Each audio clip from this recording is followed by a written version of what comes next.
The scream was too soft for any human to hear but Duke. The K-9 unit's youngest German shepherd heard it as clearly as a siren slicing through the night. And what he dragged Officer Mason Cole toward would not only shake the entire police department. It would expose a truth no one was prepared to face. I share news stories here every day, and I would really appreciate it if you hit subscribe and liked my video. Now, let's jump back into my story. I'm sure you'll love it if you keep listening till the end. Asterisk. And tell me from which part of the world you are watching this story. I am interested to know how far away this story traveled. Officer Mason Cole had worked K-9 patrols for 8 years. But he had never seen Duke behave like this. They were supposed to be clearing the train yard after a theft report's simple protocol. But suddenly, Duke stopped dead in front of a rusted freight car. His ears stiff, his entire body trembling with a focus Mason instantly recognized. Danger? Easy, boy. What is it? Mason whispered. Duke didn't respond. He lunged, yanking the leash. He dragged Mason between the giant iron wheels of the parked trains. The night was cold, the metal biting.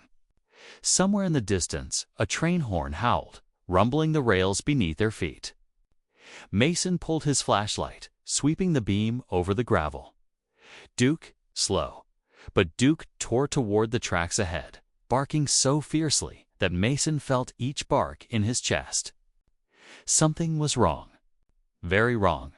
The dog skidded to a stop near the active railway line.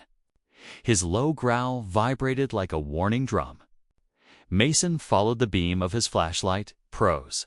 There, lying between the rails, was a little girl. Her wrists and ankles were tied with rough rope. A red bandana gagged her mouth. Dirt streaked her face, and her blonde hair was tangled with dried leaves. She looked no older than 8. Mason's blood iced.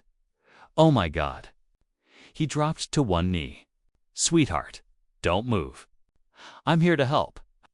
The girl whimpered behind the gag, trying to lift her head. Duke circled her, working toward the woods as if challenging an unseen predator. Mason knew what that meant. Her attacker might still be near, but he had no time to think. The rails beneath him vibrated again. A train was coming. Mason's heart slammed into overdrive. He grabbed his radio. Dispatch, this is Officer Colechild on the tracks.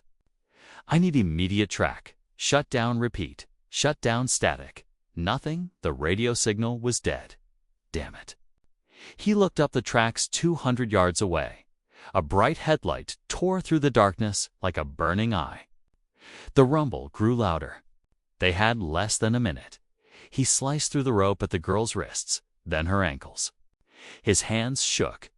Duke, back. Give space. The dog barked, pacing anxiously. Mason lifted the girl, but as he moved, she flinched violently, shaking her head, terrified. She wasn't scared of him. She was scared of leaving the tracks. Why? Hey, it's okay. You're safe, Mason whispered. But she kept shaking her head toward the woods. Her eyes wide with a warning. Someone was out there. Mason didn't have time to look. He scooped her into his arms and ran. The train horn blasted, deafening, shaking the air like an explosion. Mason sprinted, boots hammering gravel, Duke racing beside him.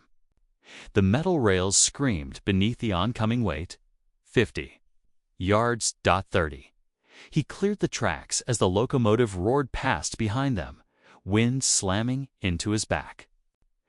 Mason staggered forward, falling to his knees as the girl clung to him. Trembling, he looked at her, breathless. It's okay. You're safe now.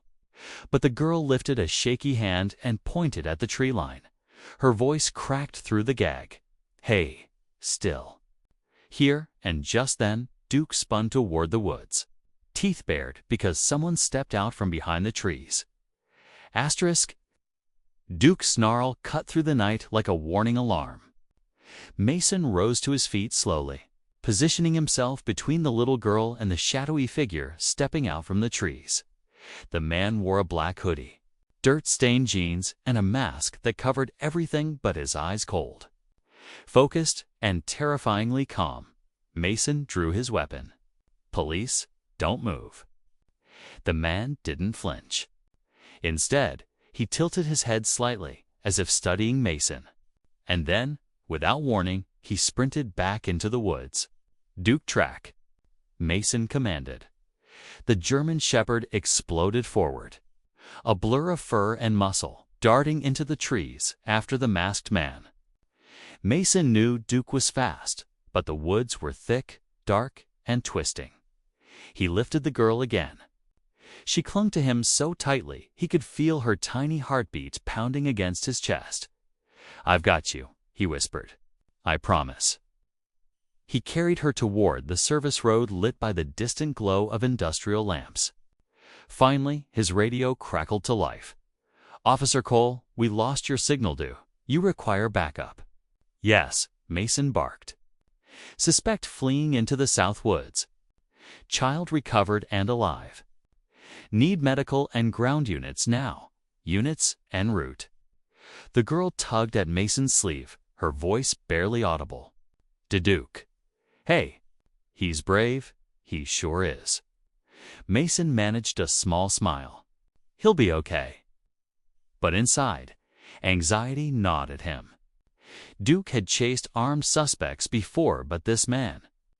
There was something calculated, something to calm about him. He wasn't panicked. He wasn't surprised. It was almost like he expected Duke to follow. Moments later, headlights approached. 2 patrol cars skidded to a stop. Paramedics rushed to the girl, wrapping her in blankets, checking her breathing. Detective Laura Hayes, Mason's longtime partner, stepped forward. "What the hell happened out there, Mason?" "I don't know." Duke found her tied to the tracks. "Someone was watching us from the woods." T ran.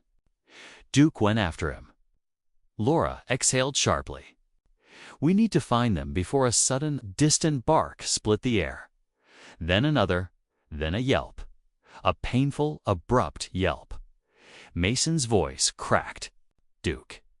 He sprinted into the woods, branches slashing his arms, leaves crunching under his boots. His flashlight beam darted wildly between the trees. Fear twisted his gut with every step. Duke. No answer. Then he saw movement. A dark shape on the ground. Mason rushed toward it and dropped to his knees. Duke lay on his side, breathing fast and shallow.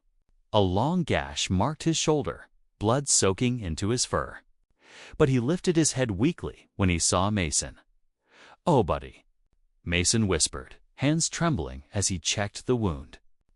"Stay with me, Duke. Stay with me."